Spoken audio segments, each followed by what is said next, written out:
Hey y'all, it's Sarah, the social worker. Today we are discussing political social work and civic engagement. We have 3 panelists, all of whom are political social workers and are University of Houston School of Social Work alum. Before we jump into the discussion, I'd like to take a moment to introduce our panelists.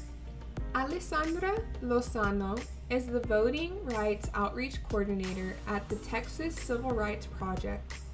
She develops and implements legal advocacy initiatives in response to shifts in federal, local, and state policies affecting voting rights. Alessandra comes to TCRP with extensive campaign experience and roots in community organizing. She became especially passionate about voting rights policy while working to execute the University of Houston Graduate College of Social Work's first ever voter engagement and political justice initiative. Alessandra has previously worked for LGBTQ Victory Fund and the Texas Freedom Network. She has served on 3 boards, local, statewide, and national, respectively, for organizations working to advance LGBTQ equality and reproductive justice. She has been named a Rising Star by the League of Women Voters of Houston as a top LGBTQ woman leader by Outsmart magazine. Alessandra holds a BA in International Affairs from the George Washington University, a master's in political social work from the University of Houston Graduate College of Social Work, and a diploma in campaign management from the Women's Campaign School at Yale University. Donisha Cotlone is a program development and outreach intern at Full Circle Strategies, a racial equity consulting firm in Houston, Texas. During her time at the University of Houston's Graduate College of Social Work, she became heavily involved in civic engagement and political advocacy. Donisha was a policy analyst at the 86th legislative session, where she analyzed policy in the Elections Committee and the Land and Resource Management Committee. After completing her first legislative session, she became the community and constituent liaison for State Representative Jarvis Johnson. During this time, she engaged with local, state, and federal government officials to advocate for the district's constituents. Donisha assisted with getting the high school students involved with becoming election clerks during local elections and encouraged a push for positive election reform within Texas law, such as restoring rights for individuals with felony convictions upon release, online voter registrations, and etc. In her current position with Full Circle, she is engaging organizations to encourage anti-racist practices within the workplace and how they engage with clients. Donisha's ongoing goal is to fulfill her passions in ending voter suppression, creating more access to the voting booth, increasing anti-racist practices, and decolonizing helping professions, starting with social work. Nayolis Palomo Garcia is a political refugee from Cuba who has been fortunate to call Houston her second home. Nayolis's passion for advancing immigrants' rights, commitment to reforming the criminal legal system, and experience in community organizing, policy, and advocacy has allowed her to effectively advocate for comprehensive local policy solutions that address the overcriminalization and incarceration of communities of color. Nayolis is the current Texas campaign and partnership strategist at the Immigrant Legal Resource Center. Nayolis supports local organizers, advocates, criminal justice, and immigrant coalitions in Houston and San Antonio to pass local policies that disrupt the arrest to deportation pipeline. Hey guys, it's Sarah, the social worker, and today I have three awesome social workers who are going to share with us their experience in the realm of politics, but also with civic engagement. They all have very unique backgrounds, and I'm so excited to share those stories with you today and just to get to know them better. So first we have Danisha.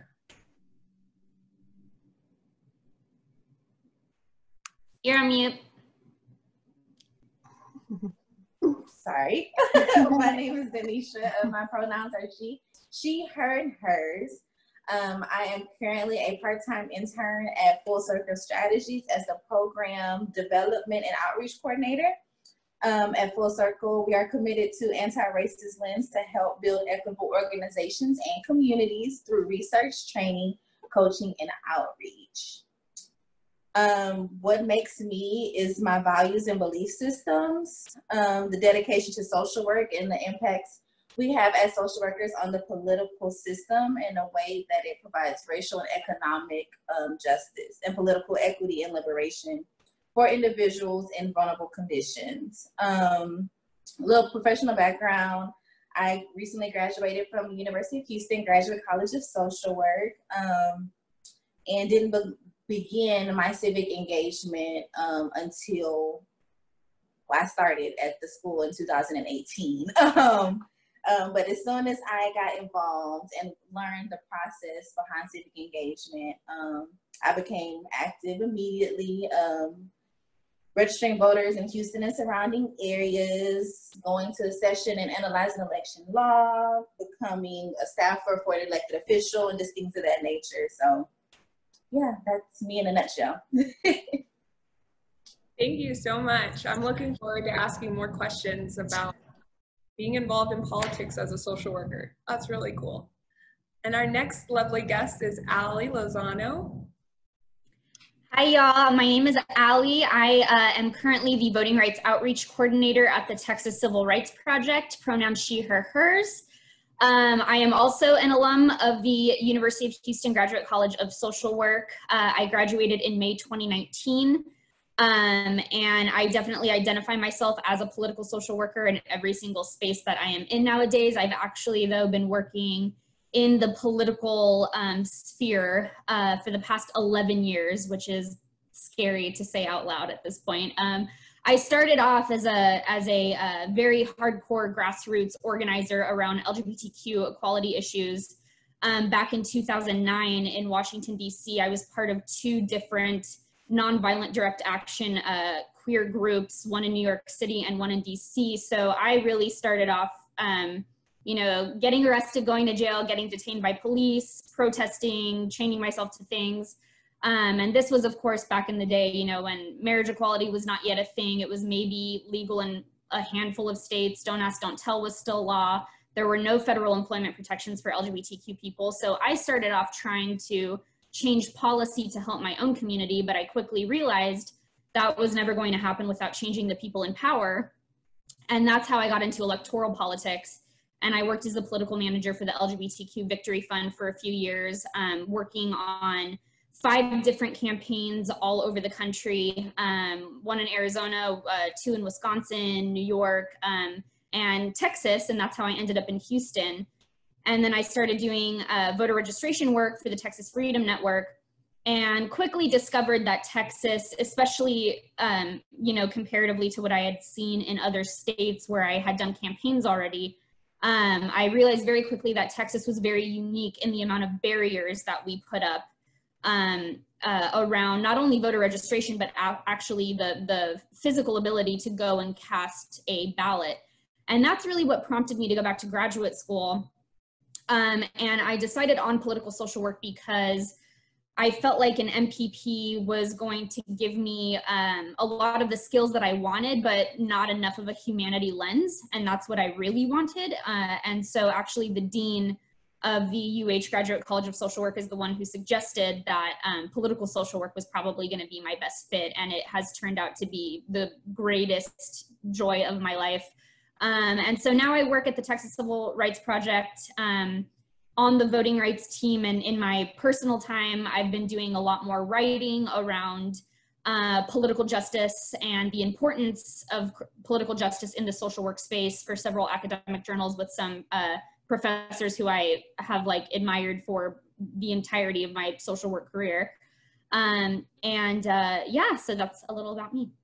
And I also have worked with Denisha and Nialise for years as well. And these are my sisters. These are my go-to people for anything social work related. Awesome. I'm excited to hear more of your stories. Very different, unique background, but it sounds like you've seen social work from so many different angles, and even doing social work before you became a social worker. So I'm really excited for that. And according to Allie, I'm like talking to the right group of girls for this conversation. So thank you so much. Next, we have Nialise. Hi, everybody. My name is Nialise Palomo. My pronouns are she, hers, or ella. And I am the current Texas Campaign and Partnership Strategist at the Immigrant Legal Resource Center, ILRC, and I am based out of Houston.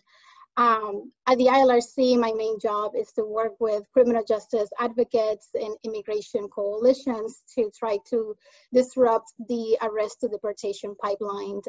So I do a lot of work in building capacity and building different campaigns of movements with different organizers and local stakeholders, as well as other coalitions doing this work. So I've been doing this for a couple of years now, and now I'm more specific with criminal justice and immigration in working with the different partners and coalitions here in Houston.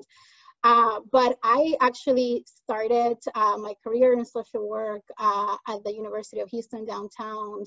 When I first went to school, I didn't know exactly what I wanted to do, but I took an intro course to social work, and I felt like that was exactly what I wanted to do. My background is I'm a political refugee from Cuba.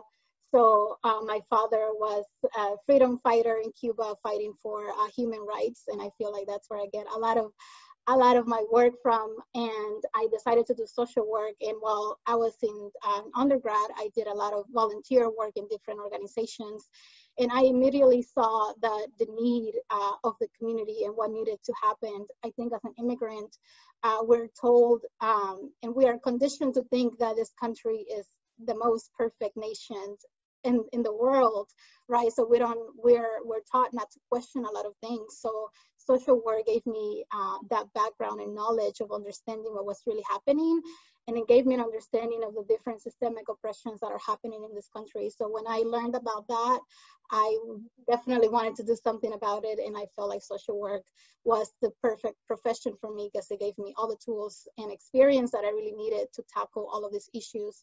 So I did a lot of different volunteer work at different local organizations here in Houston, where I just got to learn more from the community, understand what was really happening. And from there on, I was like, I just want to utilize all of these stories and experiences to make sure we can actually make change. Because to me, it's all about building power and building capacity with the people that have been affected the most. And which is why I love working with organizers and community members, because I feel like this is what we need to be really reinvesting on resources on. Obviously, to make change happen, it takes multiple people working on the same things in multiple angles.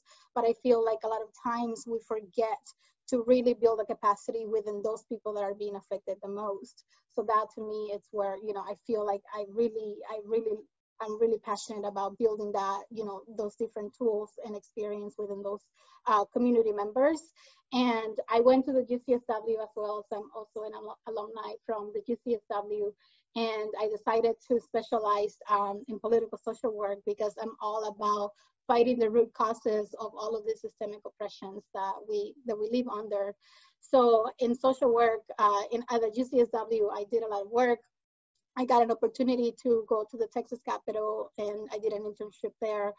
I worked with a representative from Houston, where I focused a little bit on criminal justice issues that were happening, and that was the same year in 2017 that SB4 was introduced, and unfortunately it was passed, which was just harming and really targeting our immigrant community here in Texas. So I was part of that fight as well, and making sure that the different organizers that were coming to the Capitol had an opportunity to talk to, you know, the person that I was working for and advocating in that way. I've done a lot of work, so I just don't know exactly where to go, but I've had the opportunity to just work with a lot of different stakeholders and community members that have given me the knowledge to fight for these issues, and my job is to make sure that I continue uplifting them in this fight. I work at the ACLU of Texas for a couple of years as well. I was actually an intern for them, and I work on 287G, and I work on different immigration issues with the organization, and then I became an engagement specialist with them, working with 5 different coalitions, including LGBTQ and immigrants' rights and criminal justice and reproductive rights. So I have a lot of understanding of all of these issues and the intersections that happen between all of them. So now I specialize a little bit more on criminal justice and immigration, and I continue to work with the Right to Justice Coalition here in Houston and Houston Leads to pass a lot of policies to disrupt the deportation pipeline, and also try to reduce a lot of the arrests that are continuing to happen here in Houston. Wow, thank you so much for sharing your story. And I feel like I could do an individual conversation with each of you and just have learned so much about you all and your backgrounds. Nayolise, before we continue, for people who are listening today, can you explain what a political refugee is? Yes, definitely. So a political refugee is somebody that is seeking refuge in another country because their family or themselves are being persecuted in their home country. So in my situation, my father was a big advocate in Cuba against the government of Cuba. And because of that, he was sent to prison. So he was in prison for multiple years because in Cuba, you're not allowed to speak against the government, right? You have to be okay with whatever they say. And because of that, my dad was, I say that my dad is really the refugee, right? Because he was the one that was being attacked, and that, went through a lot of the different challenges that came with that. And obviously as family, right? As a family, we were able to come with him and seek refuge outside of Cuba.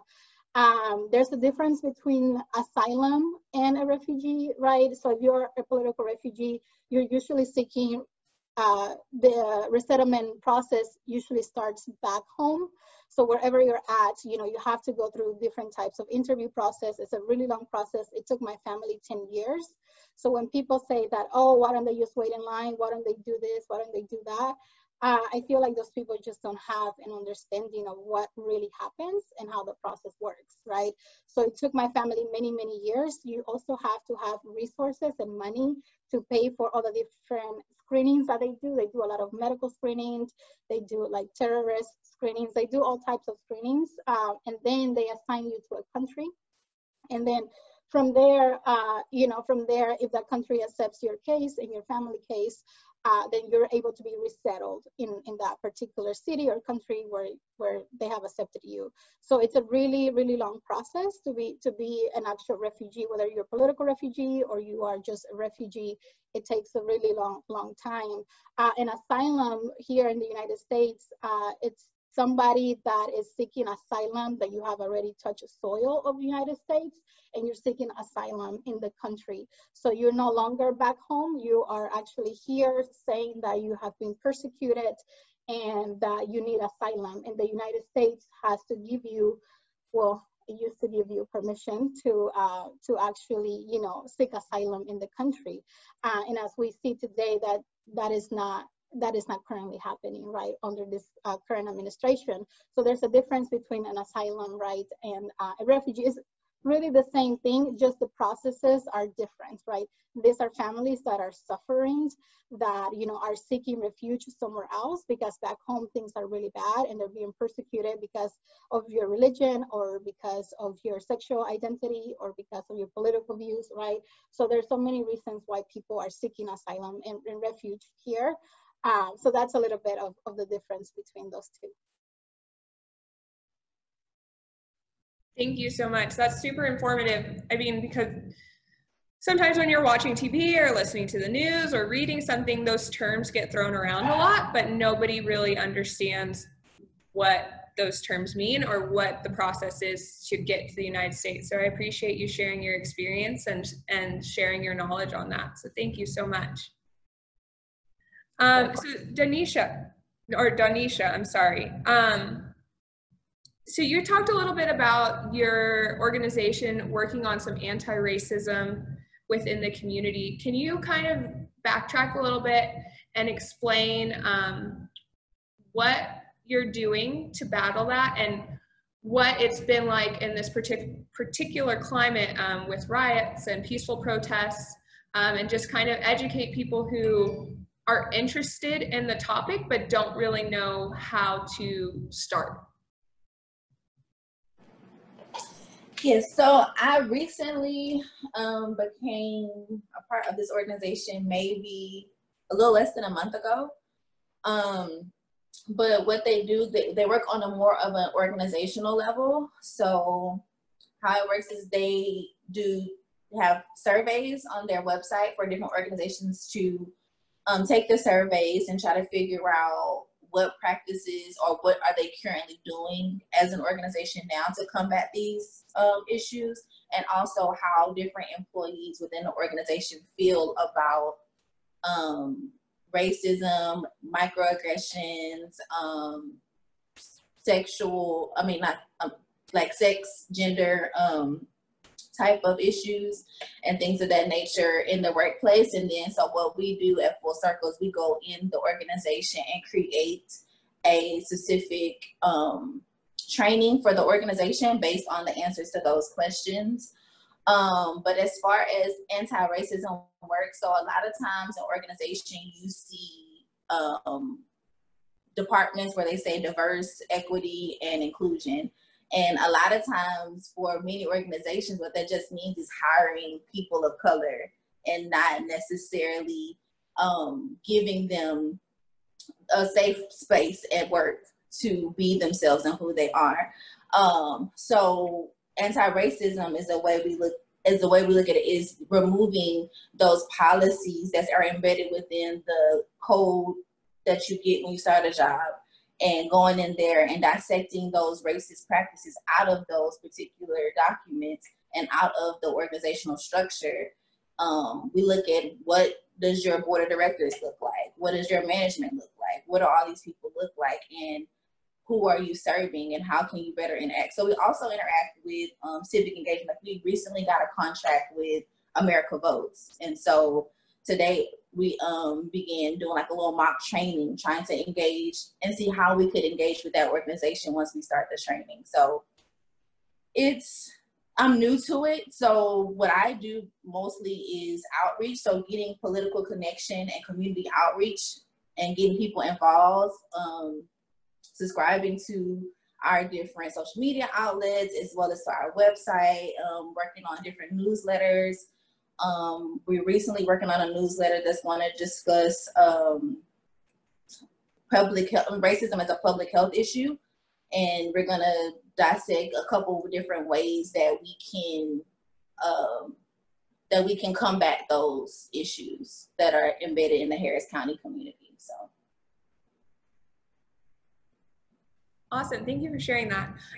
Before we move on, can you explain to people who are listening what a microaggression is? It's a term that people are starting to post a lot about on social media, and I think maybe not everybody fully understands what. Yeah, so a microaggression is, I have definitions that I have, but I can't really find them right now, and we won't take up time looking for them.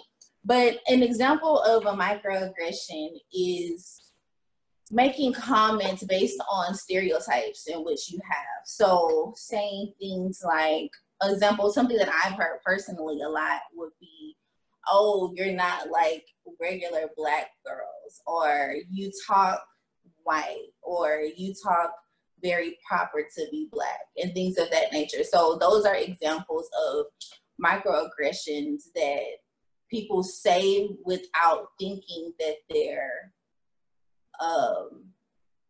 insulting to different people. They think it's a compliment saying that, oh, you're not like other Black girls. Well, what do you think other Black girls do? What do you think they are? Like, what does that even mean, right? So that's examples of different microaggressions that I've experienced and different microaggressions that other people experience. Like, you speak good English to people that they don't believe are from America because of how they look. Like, just different internal biases that people have about different races. Thank you for sharing those. Ali and Nayalise, have you guys experienced any microaggressions, I mean, present day or in the past?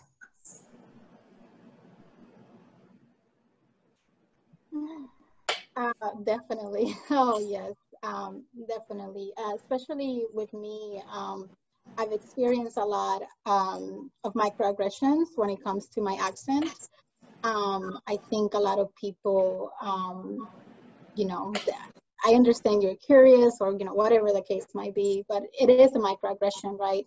When you do, just like Danisha mentioned, like when you ask those questions, it is a microaggression of asking me where I'm from and things like that, or, oh, you speak this or you speak that, or, right? Or you don't speak, you know, your accent is not as heavy or it is heavy, right? So saying those type of things are microaggressions, right?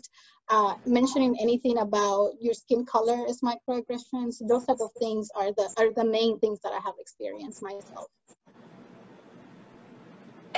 Yeah, that's pretty much the same for me. When I was in undergrad, actually in DC, I was asked multiple times. I went to a very predominantly white undergrad university, and I was asked multiple times where I was from. They would always include the second "from" as though, you know, to really get the point across of what exactly they're asking. And when I was in my undergrad days, I'm a California native, and yeah, to everyone's point, I was a lot darker and more fair skinned now than I was 10 years ago.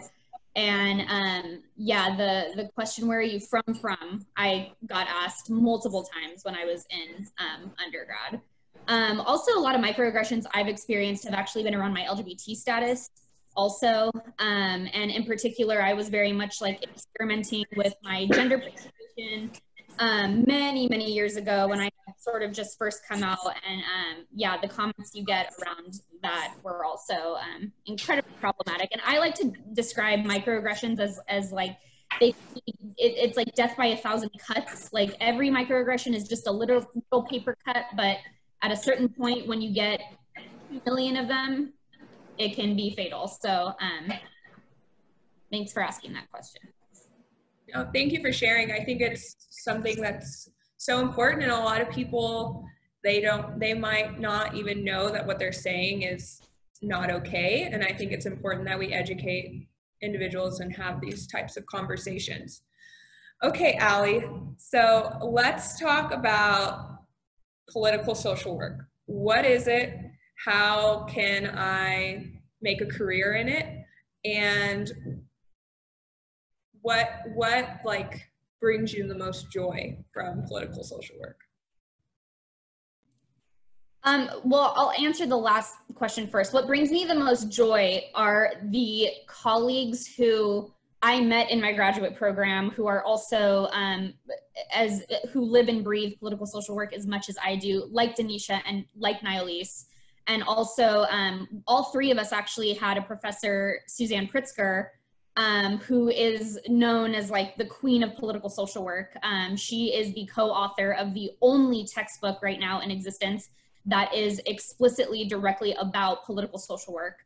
And she's been a huge mentor for all three of us. So I think my greatest joy has really been the relationships and the connections that I have made with other political social workers. And in fact, shameless plug that I will do now is we started a email listserv for political, self-identified political social workers from all across Texas. And that was an effort to really create a community around political social work in the state of Texas, because our profession still is so heavily clinical, right? I think like over 80% clinical, at least at our program. And so that has definitely, I think, been my greatest joy. What is political social work? I mean, a political social worker can be working in a plethora of spaces. Advocacy, community organizing, public policy, government relations, community outreach, the Texas legislature. We actually have a classmate of ours who was in a different year, but still within our same program in the same kind of, 2-3 year span, is currently the legislative director for a state representative at the Ledge.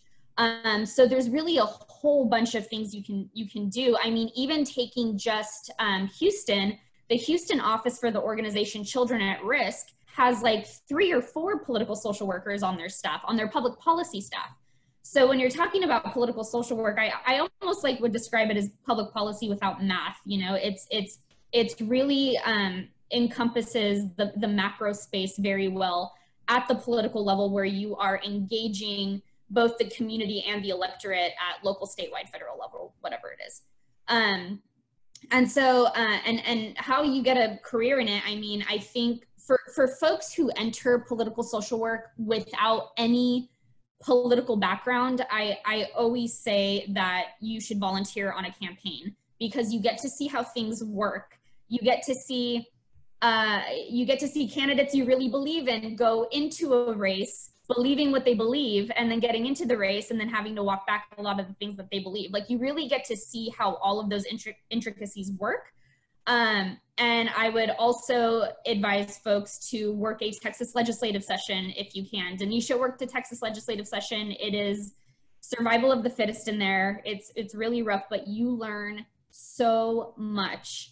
And you get so many skills that are really critical to building up your skill set as a political social worker in whatever sphere of work that you're in, whether it's community-based work or if you are working like straight up in government relations.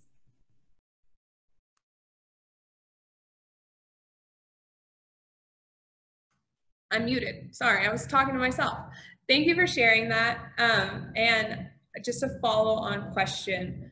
How does somebody, so I live in Georgia now, I am a Texas native, but how does somebody apply or get involved with working a state legislative session?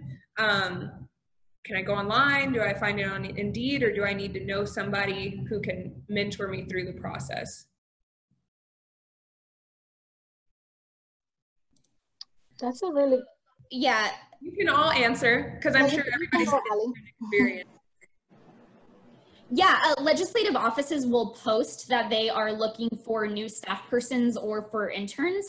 We're very lucky in that our MSW program at the University of Houston has an actual legislative internship program where the actual social work college connects students with legislative offices who are willing to hire them and pay them, which is a huge deal. And again, that is the child of Suzanne Pritzker at U of H.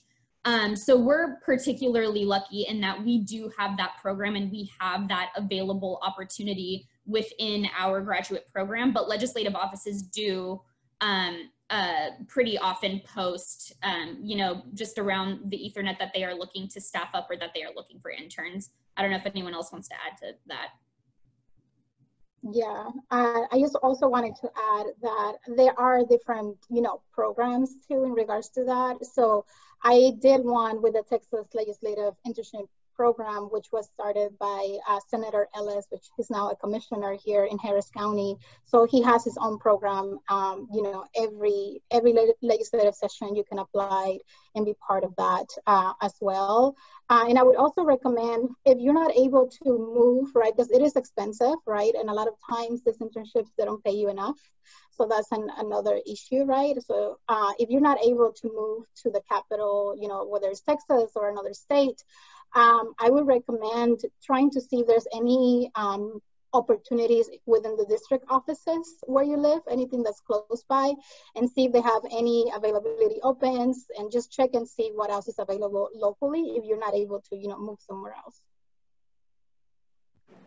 Thank you. And I will also just add that in the event that, say for instance, legislators aren't hiring in the moment, I recommend getting to know your legislative office and staff and maybe volunteering with the office just to get your foot in the door. Because one thing about politics is it is primarily about who you know in politics, just being realistic about it. But just putting your face out there and networking within those political spaces is another way to get involved as far as getting a job in a political office.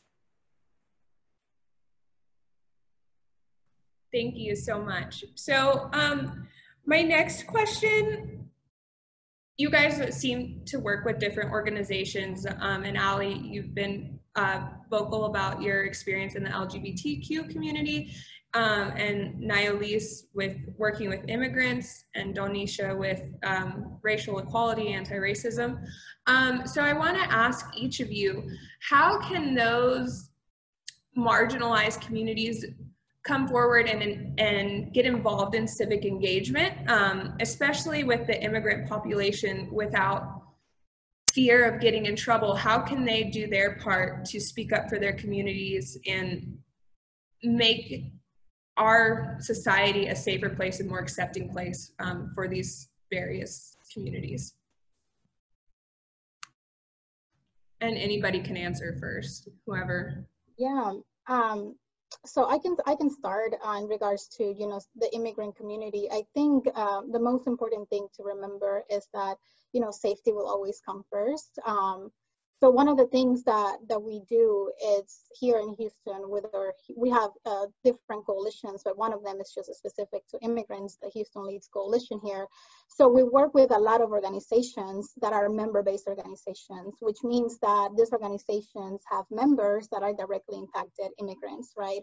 So they are invited to come to our meetings, right? We make sure we are very intentional to make sure that we are centering their voices, that they come to these meetings, and not just like the staff member, you know, from that organization, but the actual, you know, community members come and join this meeting. So we educate them, right, about what's happening locally, who is their elected officials. And just because you're undocumented, it does not mean that you cannot speak up, that you're not paying taxes, right? Because you are, right? When you go to HEB, for example, and you're buying something, you don't tell them, oh, by the way, don't charge me those taxes because I'm undocumented. That doesn't happen. You pay taxes, right? As an undocumented individual, you pay taxes and you have the right to continue to advocate, and these people represent you, right? So we really try to inform and educate the community about the rights that they still have, right? Whether you are a citizen of this country or whether you are undocumented, we try to make sure that we are educating them about what they're able to do, what they cannot do when there's consequences, right? So we try to inform them as much as we can, and we allow them to lead a lot of these things, right? We have a lot of listening sessions with them as well, so we understand what those fears are and obviously validate that. But one of the things that we do in the coalition is that the coalition is made out of multiple people, right? We also have immigration attorneys that are part of the coalition that can answer questions about those things. And we try to always make sure that their stories are the ones that are being centered when we go and testify it, or when, you know, there's going to be a protest, right? And things like that. When it comes to protests, it's a little bit risky because if you are a DACA recipient or if you are a non-citizen, you do go to a protest and you do get arrested, you have a higher chance, right, of ICE getting involved and then being transferred to an ICE detention facility. So obviously we educate about these things, but we never tell people don't do it, right? We just educate them about the different things that they can do and the consequences that come with some of those actions that they can take. But there's so many ways to be involved, right? Calling your elected official is something that obviously anybody can do. So we educate them about that. We educate them about testifying. We actually did a really awesome, great action back before COVID-19 hit, but at the beginning of the year, we had an immigrant legal defense fund that was actually passed in Harris County. And we had so many immigrants and non-citizens just coming and testifying for the passage of this immigrant legal defense fund that would give funds to legal service providers that are defending non-citizens in deportation proceedings. So it took a whole year to prepare and do a lot of policy and education around that to the actual elected officials and to community members. But it was beautiful to see, you know, the actual turnout and how they came and they were unafraid, right? And they spoke and they testified of the necessity of having a representation, right, when they are in deportation proceedings. So it was beautiful to see that, and you know, we were all there to make sure that they were obviously protected and things like that. But that is just, you know, one example that, you know, that I can give of what it takes really to build that movement within the immigrant community. Thank you for sharing that. So I'm on the voting rights team at TCRP, but I never talk about voting rights without talking about racial justice, LGBTQ equality, abolition, even criminal injustice, and immigration also. So we also have two other programs, our criminal injustice reform program and our racial and economic justice program, which is the team that worked to end family separation in 2018. And they are currently doing a lot of border justice work, trying to stop the dumb border wall from being built for no reason. And I think, so I'm not really doing hardcore organizing anymore, but now like my job is sort of, you know, behind the scenes with these attorneys who are in the courtroom trying to break down as many unjust barriers as we can so that the people closest to the pain can be closest to the power, as Ayanna Pressley would say. Like trying to make the entire democratic process easier to access for everybody, not just for a certain demographic of people. But, you know, our racial and economic justice team has also for the past year been personally escorting LGBTQ asylum seekers over the border. Our criminal injustice reform program works with LGBTQ inmates, and one of the core values of that team is abolition, which we cannot make mutually exclusive from queer liberation, right? So all of these things are connected, and I actually have thought a lot about how I see voting rights as connecting to all of these communities and all of these things.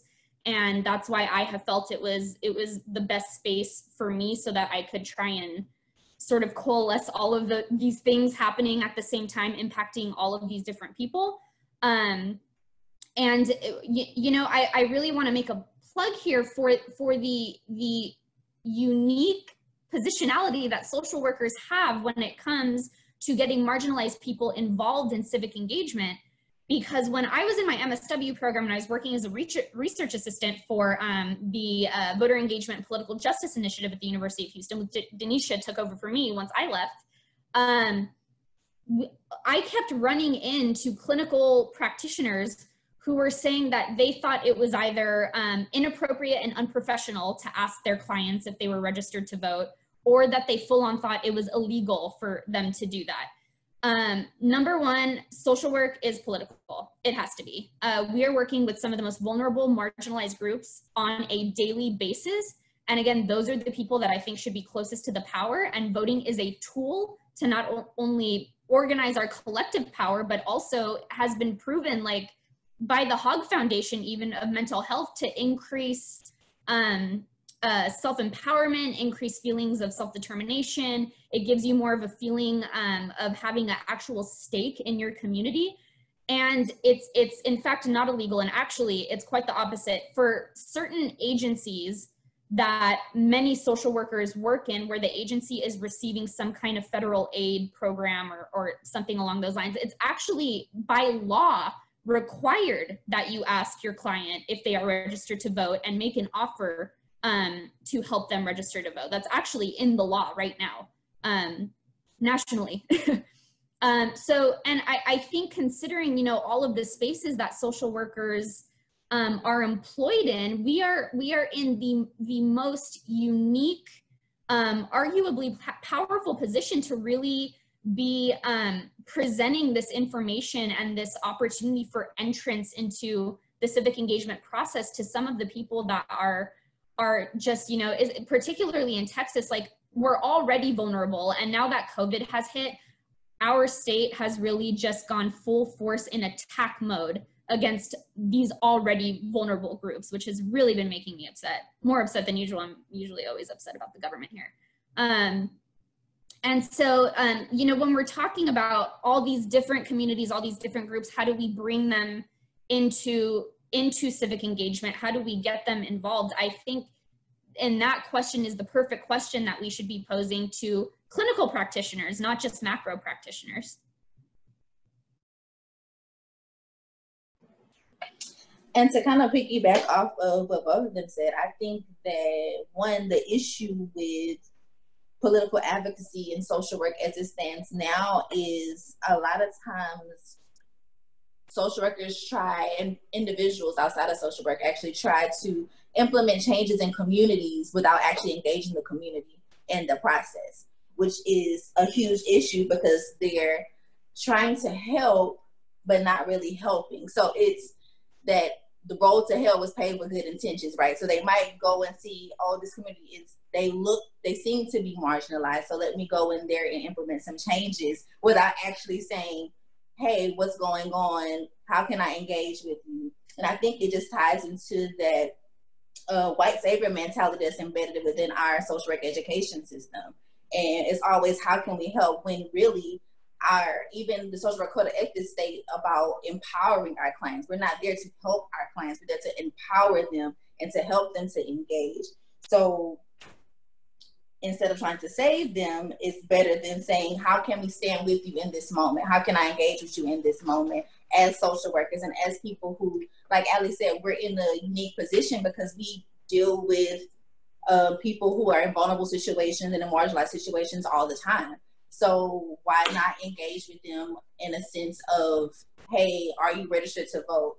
That's definitely, like Ali said, it's not illegal at all. Actually, in most state agencies, it's required to have voter registration forms at the agency. But a lot of people don't pay attention to those things because they just think that voter registration and voter engagement isn't social work when in actuality it is.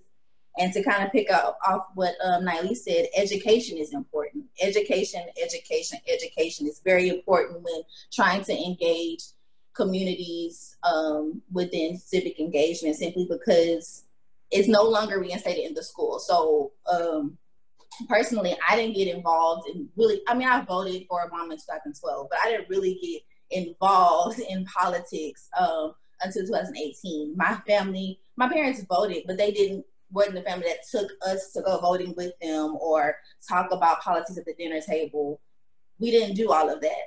So I think that it's important to reinstate civic engagement in the schools, even at middle school, to have the kids talk to their parents. So their parents who may not be able to vote, they can at least be able to educate each other in the household on how this process works, what local governments do, what state governments do, what federal governments do. Because a lot of times people pay attention to federal government and voting for the president, not knowing that state legislators actually impact their lives way more dramatically than the federal level. Not saying the federal doesn't play a part, but state government and local government play way more bigger part to their livelihood than federal government does.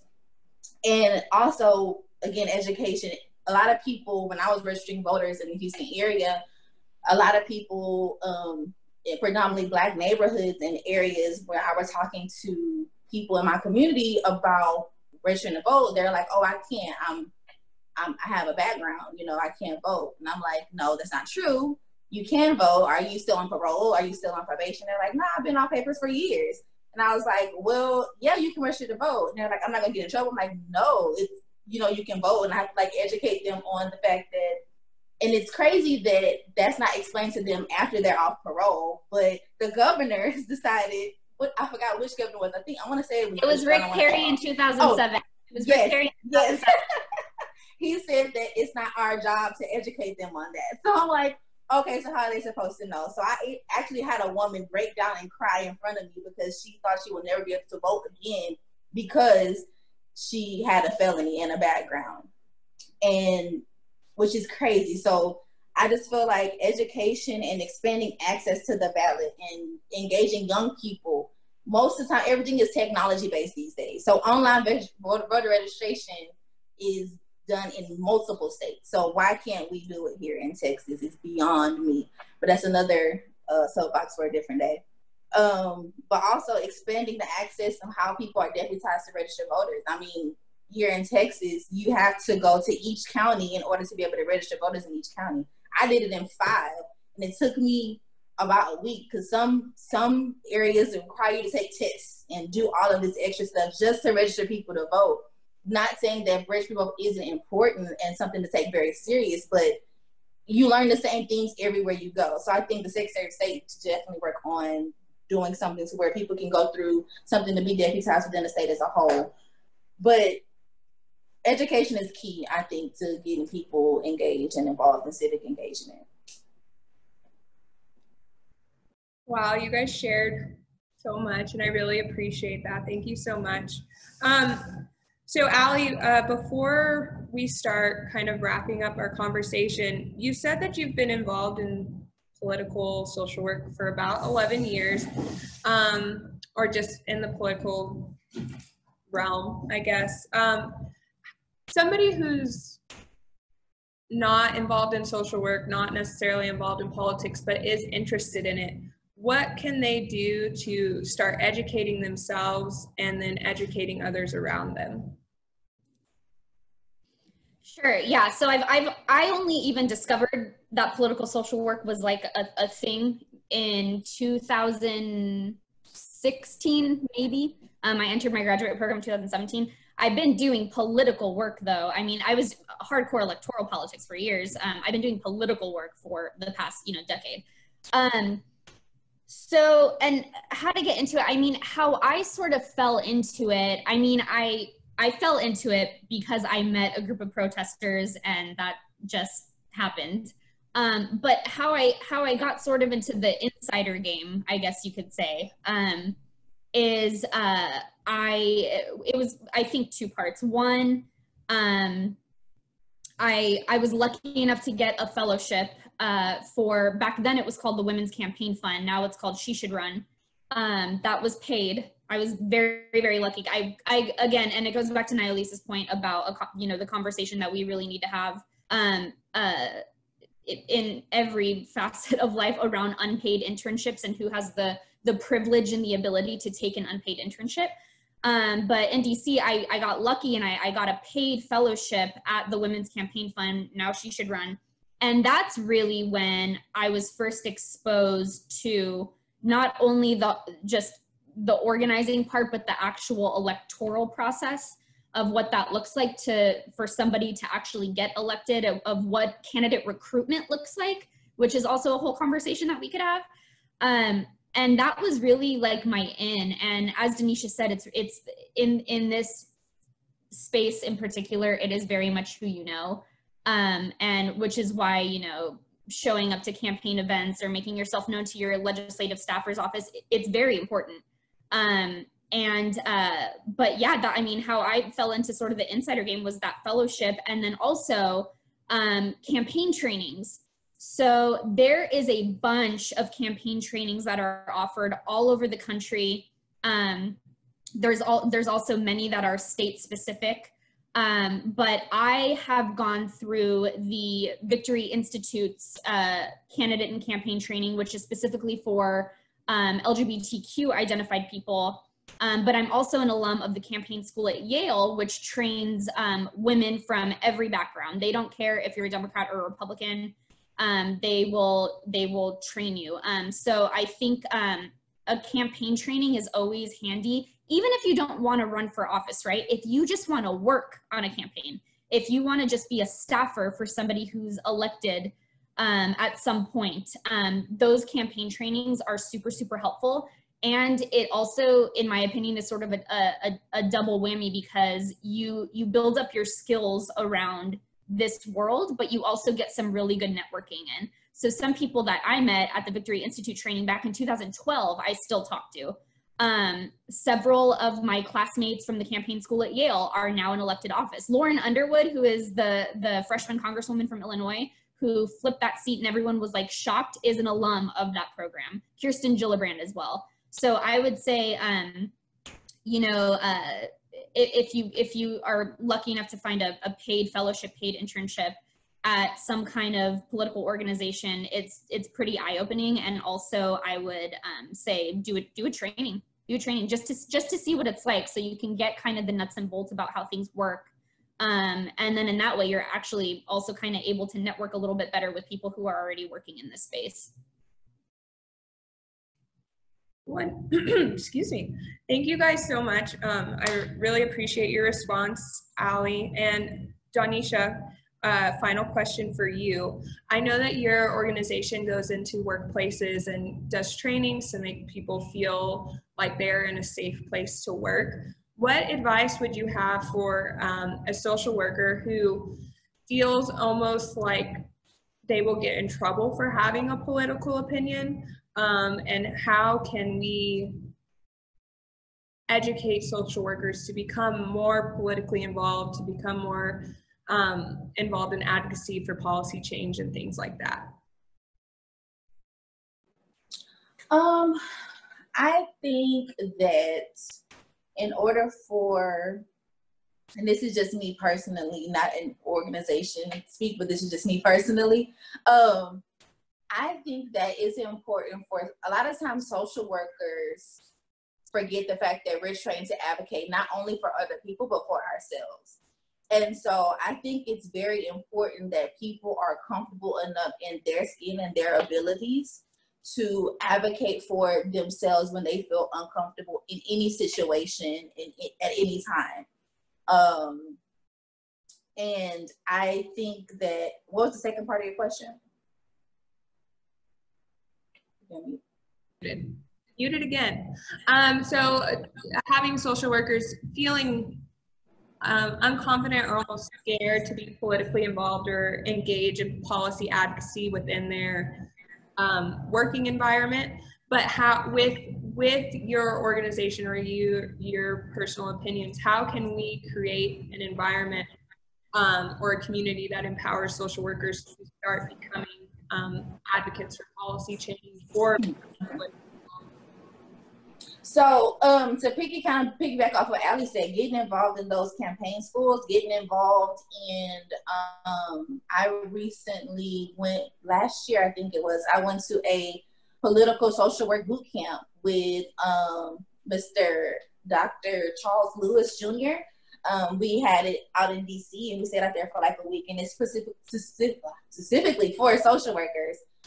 To learn how to engage. We learned how campaigns work, how messaging works, how strategy works, how if you want to run for office, we learned those things as well. So just getting involved in those spaces and talking to your professors and your deans at your colleges. A lot of social work colleges, I learned when I was in DC, a lot of the social work colleges do not have anything involving political social work at all. They don't even talk about political advocacy. So I think that that's an important thing to raise, simply because as social workers, how can one of our core values be social justice if we don't involve ourselves in politics? That doesn't make sense at all.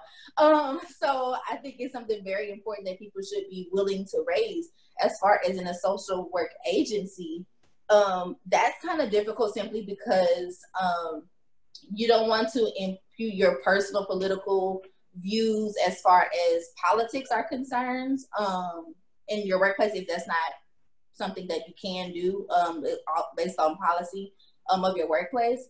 But as far as you stating how you feel about certain situations and certain microaggressions or certain stereotypes that people may think about you in your workplace based on how you look or how you carry yourself, then that's something you should be able to address in your workplace, regardless if political advocacy is allowed in your workplace. You should not allow yourself to sit and be uncomfortable, especially when it comes to stereotypes and microaggressions. It's always a time to stand up and self-advocate as a social worker. It's required as a social worker, especially for our mental sanity ourselves. Like, we can't just, I've learned that over time. Like, a lot of times I would shrink myself, being afraid of what other people might say or what leadership might think. But if I get fired for self-advocating, then that job wasn't for me to begin with.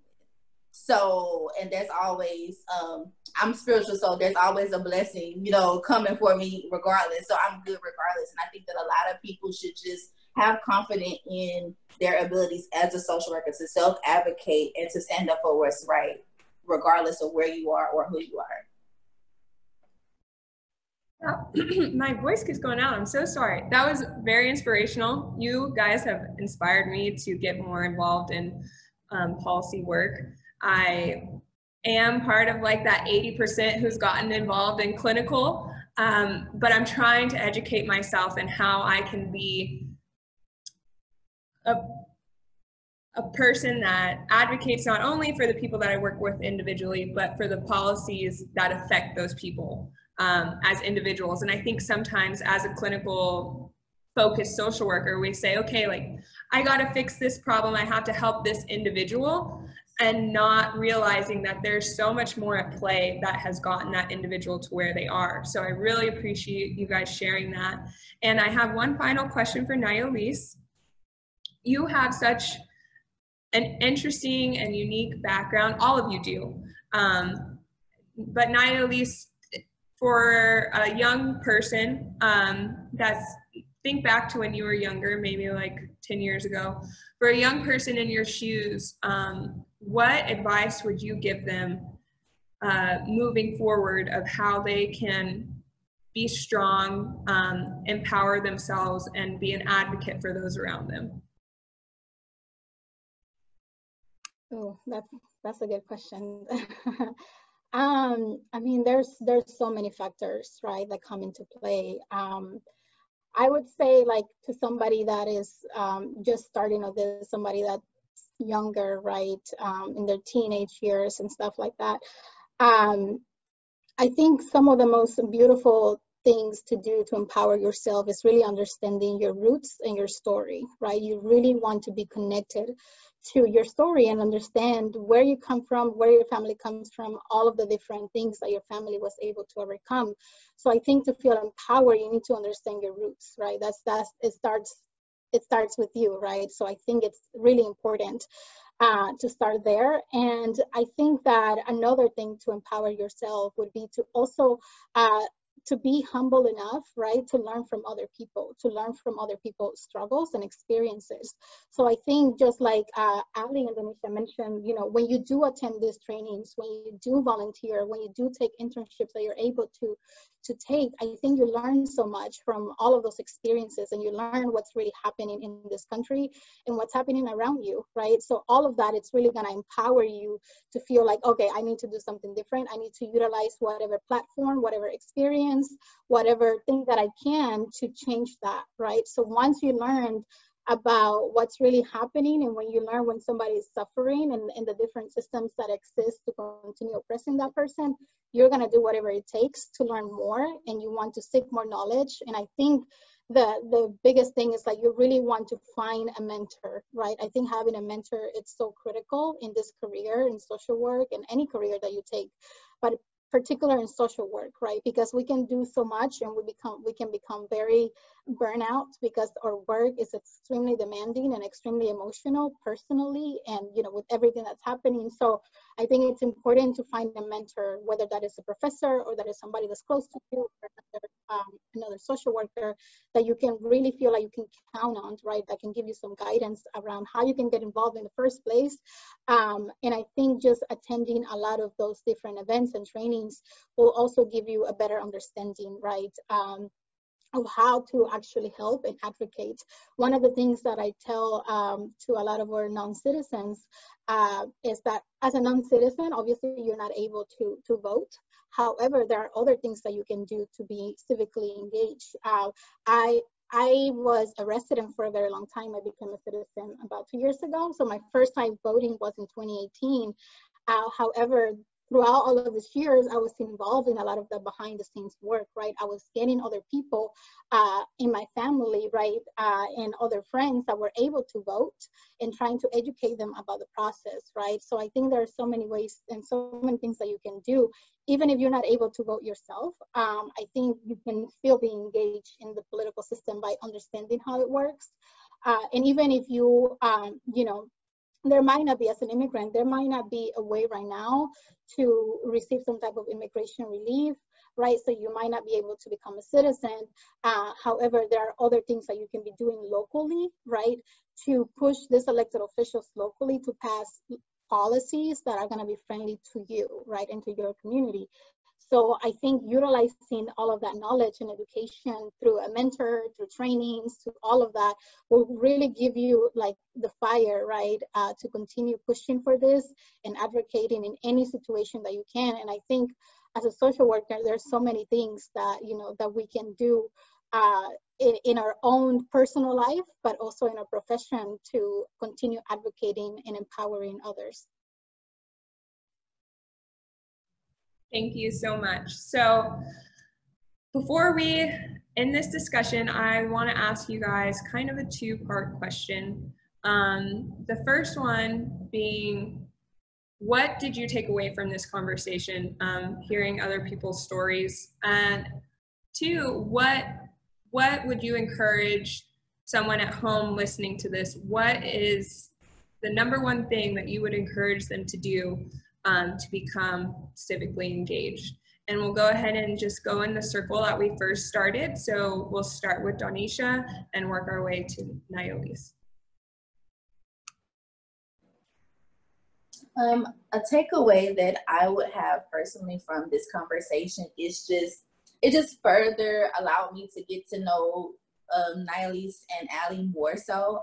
A lot of things I've already knew, but just reiterating those things, it just made me realize, and you as well, Sarah, just getting to know and engaging with all three of you ladies just let me know the reason why I do this work and why it's imperative that we continue, because a lot of voices go unheard because a lot of people refuse to speak up. So having us as people who are not afraid to speak up and not afraid to acknowledge the errors, the trial and errors in our own personal, professional background, as well as growing and learning in these spaces, just allows us to be able to have testimonies for other people coming up in the profession. Like, I think we provide a great knowledge and understanding and how to help mentor others as while we are educating others on how to get politically engaged.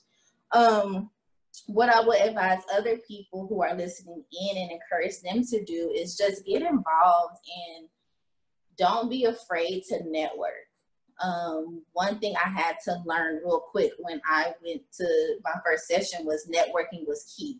It's like in politics, it's all about who you know. So having those connections, getting those cards, going to these events, even if you have no idea who that person is, just go up to them and start a conversation, get their card, get their phone number, send them an email afterwards, say, hey, I met you at this event, just wanted to reconnect, and just continue to do those things, especially if you want to get involved. Don't be afraid to network.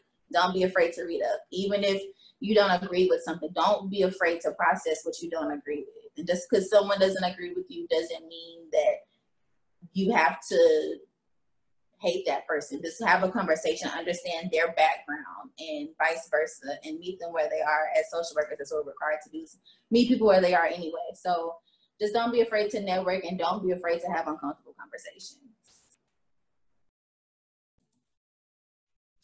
Yeah, so something I really have gotten out of this, and I've had conversations about this with Nayolis and Donisha before, but the thing that's standing out the most to me about this conversation is that it is so apparent that, and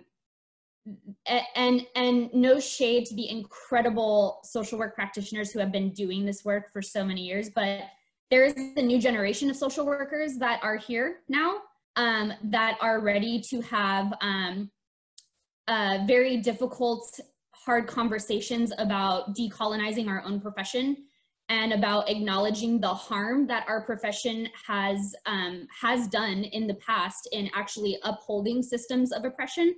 And I forget who said this quote, but I remember it. I remember reading it, and it really stuck with me, that it is morally irresponsible, ethically irresponsible for us as social work practitioners to ask our clients to be resilient within systems of oppression that we are not actively trying to dismantle. And I've never forgotten that. And so Denisha, Nyalise, and I know in particular, have been having really tough conversations around defunding the police with our fellow social work colleagues, who I think are in a way of thinking that is highlighting sort of the generational differences between younger social workers that are coming into the profession and social workers who have been there for a very long time. And I think that's good. I think the conversation, you know, between all these social work colleagues who come from different backgrounds and are working in different areas, I think that having the conversation is good. But something that's sticking out to me is the fact that all three of us really have no fear in speaking up, even within social work circles, when we are identifying things as being problematic. And I'm really excited about that. And that, again, which is why, like, I rely on these two for a lot of my own, like, mental stability, especially when I'm having very frustrating conversations. Yeah, I would just echo everything Denisha said in terms of getting civically engaged. Also, I will say, for social workers, so this is the political social work textbook. That's why I got up from my seat to go get it. Everyone should buy it. You can buy it as an ebook, and you can also buy it, like, in hard copy. And even if you're clinical, I promise this book is so helpful. It's so, so helpful. It walks you step by step through everything. See? Yeah. We'll have to put a link at the end of this video where people can buy it on Amazon or online. So make sure that you guys email me that link, okay? Yes, definitely. That would be the only other advice I would add to Denisha's, is if you want to get started anywhere, just start reading. Hashtag not a sponsored post.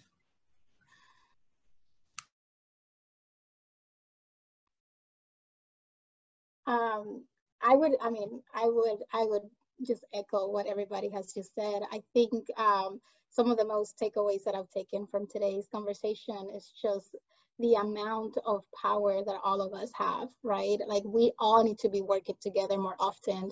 The intersections that happen in all of the work that we do, it's very critical, right? So we need to be working together more often. And I feel so empowered just hearing Ali and Denisha and you, Sarah, as well, just hearing the different types of work that all of you do and how much effort all of those things take, right? So I think that we need to continue to work together. I hate when social workers work in silo. That is not how we're gonna disrupt the system, not at all, right? We need to continue to be working together and uplifting each other's work. So when you are planning an event, when you're planning a training, reaching out to all of us, I think it's really, really critical, which is like one of the biggest takeaways that I have taken for sure. And I try to do that a lot within the issues, right? But sometimes I don't do that as often with my other fellow social workers. And I would just echo what Ali and Denisha say, just making sure that you are involved in any way that you can. Civic engagement looks different for all of us. So whatever you're able to do, wherever you're able to start, whether that is by reading the book, by attending different workshops online. Now there's a webinar and a training happening every other week via Zoom. So I would really encourage you, if you don't know exactly where to start, learn exactly about what's happening. And if you have been personally affected by any of these issues, right, if that is one of those things, it is your passion, like, start there. Start by seeking some organizations that work on those issues and that are trying to, end that type of system that we're under. So making sure that you know yourself, that you know exactly, where you stand on those issues, and finding either an organization or different people that can help you, to get involved. I think that's really important. Obviously, we're not able to volunteer, in person right now, but I think there's some other things that you can do. So yeah, I would echo everything that everybody has stated, and just keeping in touch. I think it's important to be part of listservs as well, and keeping in touch with one another. I think it's really important, and continue to speak up anytime, any chance that you can as a social worker. We are here to supposed to we're here to take ourselves out of our jobs, right? So to me, if you're not doing that, then you're not doing the service to the profession that we have all studied. I think that's really critical, whether you are, a micro or meso or macro social work. It's really important that we're here to dismantle all of these issues, because the reason why there's social work and the reason why we're working on these things, it's because these issues exist in the first place, right? So if you're not trying to work yourself out of this job, so the systems no longer exist, then to me, you're doing a disservice to the professions, right? And there is a huge gap and generational gaps between older social workers that have been doing this for a long time, and the younger generation, like Ali mentioned. But we have to work together, and we have to continue to educate each other, right? And be humble enough to know that we don't know it all, and that we can learn from each other, right? So I think that's the biggest takeaway, and what I continue to encourage other social workers to do. Thank you guys all so much for being here. I personally have learned so much. You guys have given me a lot to think about, a lot to reflect on as an individual, and how I can start making a more positive impact in the political aspect of social work. So thank you guys so much for that. And I look forward to following all of your journeys. Please stay in touch. If new things come up you want to talk about them, just reach out to me, and I'll be sure to link y'all's organizations to the end of this video, so that people can learn more about what you guys are doing and how they get involved. But again, I want to thank everybody who's listening, thank our wonderful guests, and please don't forget to subscribe to The Social Worker on YouTube, and follow us on Instagram and Facebook.